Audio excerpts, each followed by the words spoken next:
All right, welcome to the Rebooking the 90s podcast. I am one of your hosts, Brady Roberts, also known as Brady Malibu. That was my wrestling name for many, many years. I've partnered with one of my arch nemesis, Sure. Ravenous Randy Myers, the weirdo hero, to square off in this epic nostalgia trip face off. Randy, what's going on, man? Oh, this is it, darling. I thank you so much for inviting me to take part in this super exciting special podcast endeavor that I don't know, conjured up in your mind.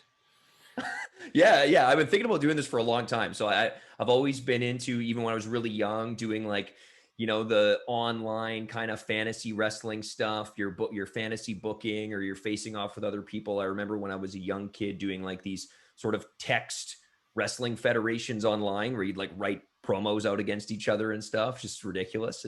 And really like some of these other podcasts that are out there. I really enjoyed Zack Ryder's Figure Wrestling Federation. I thought was a lot of fun. There's a couple other sort of fantasy wrestling ones out there, and I thought this would be cool to do and take a trip down kind of memory lane in the 90s. So, I mean, we both grew up in Canada. So growing up in the 90s watching wrestling, I feel like was mostly kind of a WWF thing in the 90s in Canada because we didn't really have the Sure. same access to WCW and stuff.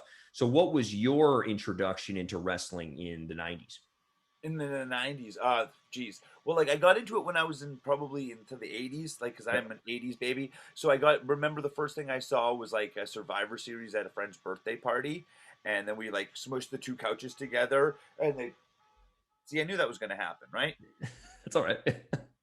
Anyways, we smushed these two couches together. We got in the middle of there and then started wrestling each other. Next thing I know, we don't think we watched that much of the pay per view, but I remember thinking Roddy Piper's skirt looked really cute, Nice. and that like this is something that I wanted to do. And from then on, like Stampede Wrestling became like such a big thing, resurgence in the 1990s, like 1999, and so like that made like spurred me on to like jump full bore into wrestling. So I remember like oh man, I remember seeing like Jake the Snake unleash that cobra on fucking oh I don't know, are we swearing? Are we swearing? Yeah, it's fine. Yeah. On Randy Savage's arm, like so things like that were just like so gripping and like completely like anything else that was going on in television. It was like this is something you had to watch, right? Yeah, for sure. And I feel like, I mean, I still pay attention to wrestling today, watch wrestling today. I recently saw you at a couple local shows and stuff visiting, and like I still love wrestling today, but there's something so just different about that whole 90s era. The characters were bigger and brighter and just like a different time. And I just have this nostalgic feeling about that. No, totally. Me too. I think everything was bigger and brighter in the 90s. You know what I mean? Yeah. Whether it be like the cartoons with like the Ninja Turtles and all that stuff. Like they try and resurge it, but it's still like the birth of it was like in the 90s and all that kind of like neon colors and everything was radical and everything was in your face and extreme and pizza pops and all the greatest stuff in the world happened in the 90s. And if we can kind of like touch back on that and bring that out in people's hearts, I think that'll really be a magical thing. Yeah, for sure. Yeah. So we had, WWF on like TSN or whatever growing up. And then, of course, my dad would always take me to Blockbuster Video and I would rent a million of the Coliseum video tapes. Oh And yeah, like totally. Yeah. so many of them were just like collections of squash matches. Like there were never any good matches on these videos. But it would be like I would rent it because I wanted to listen to Bobby Heenan or Jerry Oh yeah. Lawler, just like trash guys. I just thought they were hilarious. So I just would rent them to listen to the commentary because the matches were like King Kong Bundy versus some local extra or whatever, just horrible, horrible Totally. stuff. But how And then great they, would it have been if you were back in the day and you found yourself on one of those Coliseum VHS tapes? Like yeah, knowing where I know now, like my squash match ended up on one of those. That would be like an ultimate highlight of my life. Like I would oh have yeah, that. I would make that Coliseum poster into like towels and T-shirts, and I would make it like my whole life would be based around that videotape frame that one VHS tape up on the for wall. sure. Yeah. And then they started at Blockbuster Video. They start because WCW didn't have a TV deal in the 90s in Canada, at Yeah. least until later on. At least not on a channel that I had on basic cable, but they started getting like WCW VHS tapes. So then I would start to rent like Halloween Havoc or whatever. And I was like, oh Yeah. my God, there's like a whole nother world of For sure. wrestling out here. And then I vividly remember also going to HMV, which was if anyone was listening to this that doesn't know, that's like a store that sold DVDs and records. And I don't know if Yeah, these Her places even, Majesty's Videos. yeah, if these places even exist anymore. But I went to HMV at the West Edmonton Mall, and they Ooh, had this 2-floor HMV. And upstairs, they had yeah, this section that was like wrestling tapes and UFC and sports and stuff. And they had this ECW VHS tape, Heat Wave 98. And it was and that probably like tape. $40 or something. And I probably spent like my entire allowance on this freaking VHS tape. But it's like Rob Van Dam and Sabu versus Hayabusa and Jinsei Shinsaki, who Okay, was yeah. Hakushi.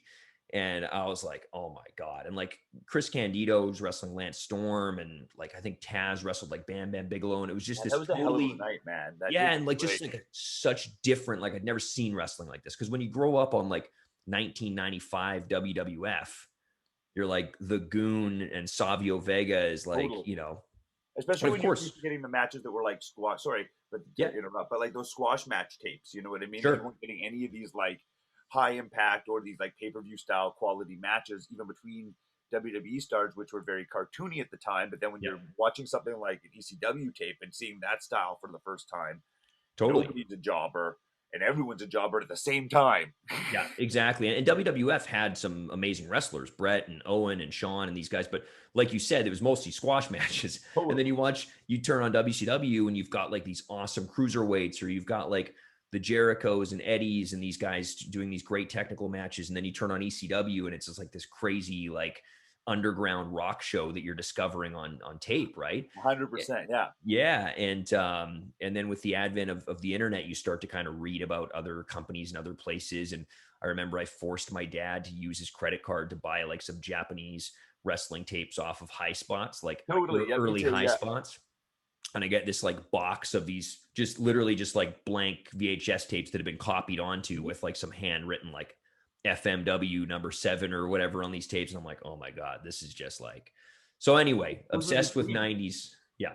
Yeah, like I remember like tape trading with a couple of friends in my high school, and like we like knew each other. We were wrestling fans, and then one of them was like had a big brother who's also a wrestling fan, but he was like older than us, obviously. So he was like into the tape trading and shit like that. So he Yep. had like the Juggalos like insane championship wrestling or whatever, which was like dubbed over Japanese death matches, and that was the first time I saw these Japanese death matches. Was in this like dubbed over ICP version of them, right? It was like yeah, this stuff like blew me away that this stuff was still existing and like there was so much more to dive into with wrestling. Yeah, for sure. And of course, we both got into wrestling, ended up working together for many years, Stampede Wrestling, PWA, ECCW, all over the sort of Pacific Northwest kind of area. Yep, And now we're going to face off in a podcast. that's it. So why don't we talk Enough about of this? this, you know. Yeah, now we've gotten into this. At least this is less bumps, I guess. Yeah, well, for you maybe I don't know. I'm still planning on taking a couple here. Yeah, well, I said less bumps, not no Okay, cool. bumps. Yeah, there will be some bumps. So what we're going to do is we're going to face off for 12 episodes. This is a mini series, okay? 12 episodes. We are going to draft our own roster of 90s wrestlers. We'll talk about this in a minute, kind of who's eligible and stuff. And we're going to break down week by week how we would book the shows right into our sort of WrestleMania type pay-per-view, whatever you want to call it. Does that sound cool? Totally. It's like I see it like a parallel wrestling dimension, basically. Exactly. We're in the multiverse of 90s wrestling right now. Totally. We're gonna tear a rip into the reality of the past, and then we're gonna book the world's wildest possible promotions. I think this is like one of the main reasons I wanted to do this with you, because I'm like, I have no idea what's going on in your brain at any time, and I just can't wait to see what kind of storylines you're going to be booking. It's like a roulette wheel, and I'm not exactly sure where it's going to end up. Yeah, yeah, and I don't know what I'm going to book either, because like until we know who we have, it's kind of like you can't really start thinking about it. I might want somebody, and they might get stolen or something.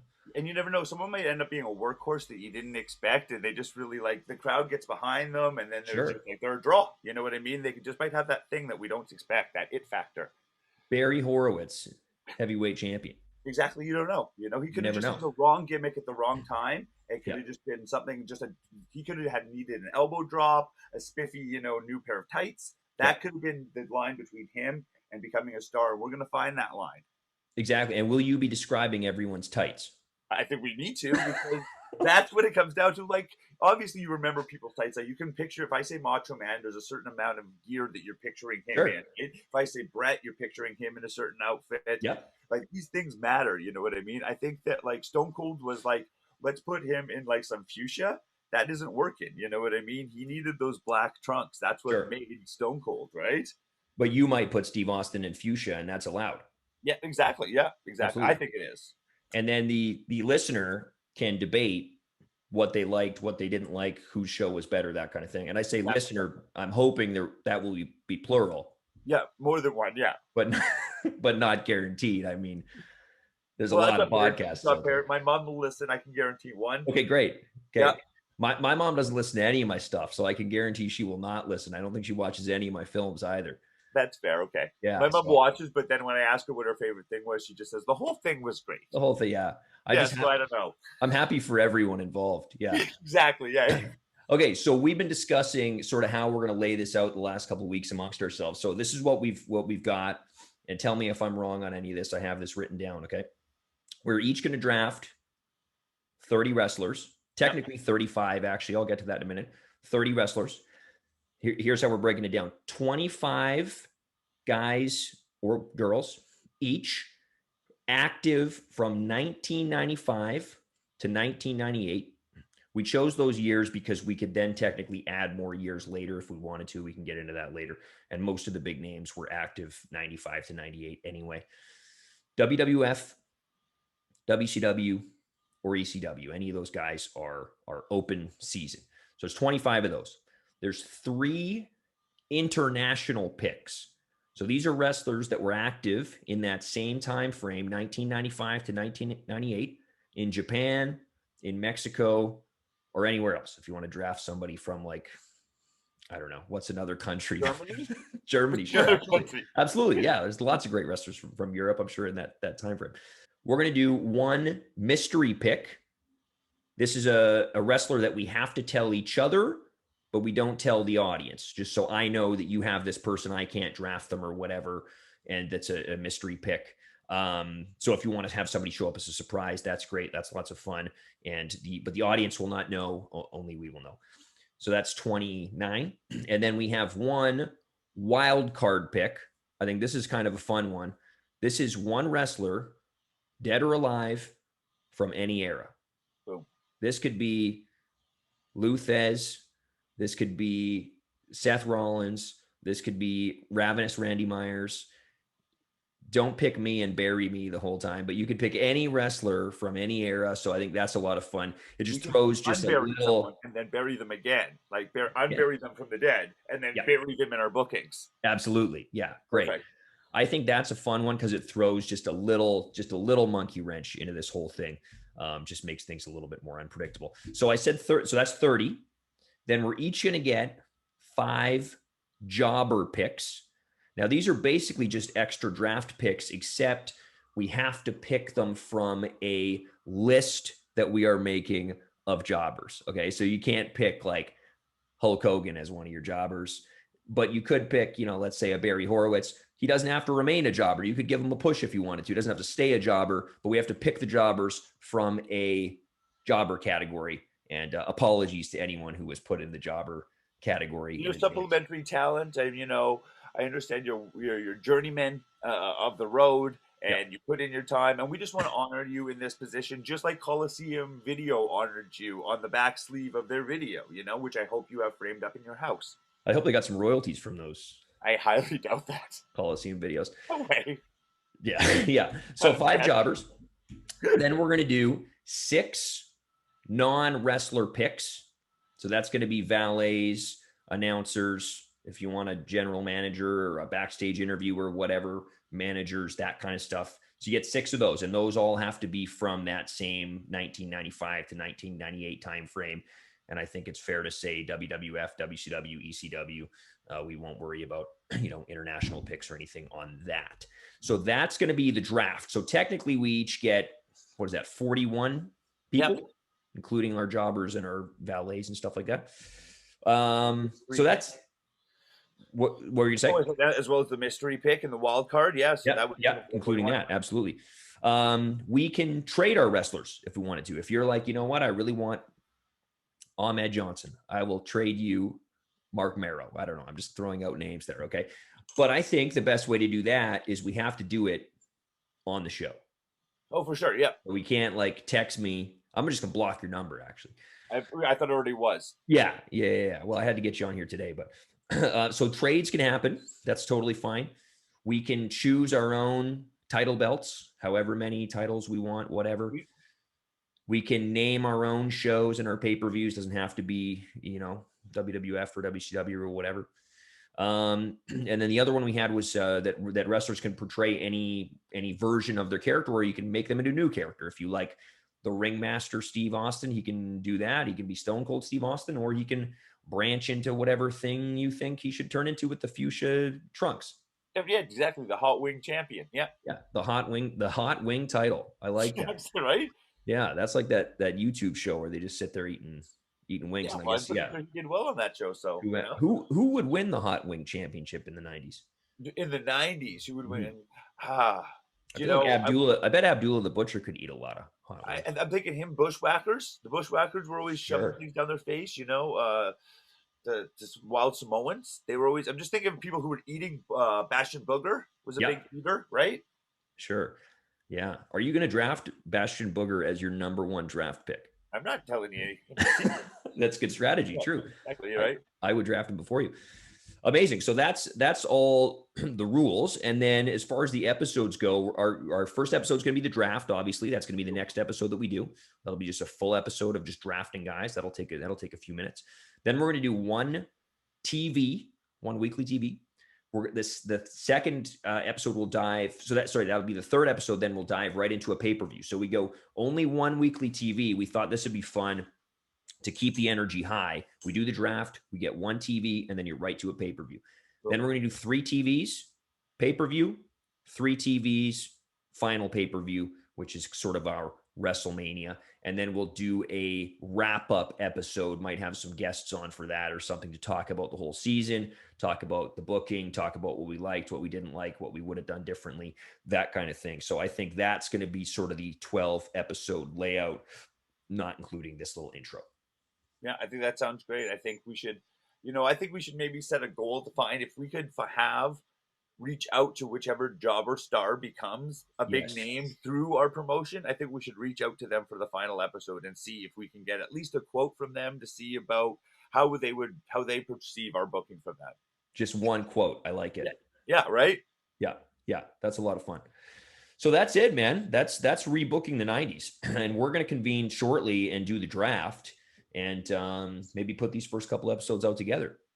Sounds great, man. I'm looking forward to it. I'm looking forward to rebooking the 90s, to like grabbing onto some nostalgia, taking a big deep bite of it and letting that pizza pop just flow down our jaw. Well, the pizza pop always burned your mouth though, no matter how long you let it sit. Yeah, well, no, sometimes it was either frozen in the middle or burn your mouth. So I'm hoping for, maybe you can be the frozen in the middle and I can be the burn your mouth and we can make it the perfect pizza pop. I think that'd be great. I also think that, as you know, because we worked together for so many years, I lost probably 80% of my matches, maybe 85. And so I'm hoping that I can defeat you this time around. I'm hoping the audience will really get behind me as a heel. They usually don't, but I'm hoping. Do you remember what our win-loss is? I don't remember. I don't know. I don't know. I'm assuming I just lost most of my matches to you. I lost most of my matches to everyone, but that is true. I do kiss a lot of promoters' asses, so normally that helps me win some matches. Sure. Well, you are the promoter now in rebooking. Now everyone's gonna have to kiss my ass. Yeah, you're going to have jobbers reaching out to you on Twitter from the 90s being like, come on, dude, just give me one victory here. You know what? And you know what? For the right price, they can have that victory. Is already politicking on Twitter for this. Okay, sweet, man. Well, thanks. Great to have you on here. And we're going to reconvene with the draft shortly. Yeah, we is. All right, man. Thank you. Awesome.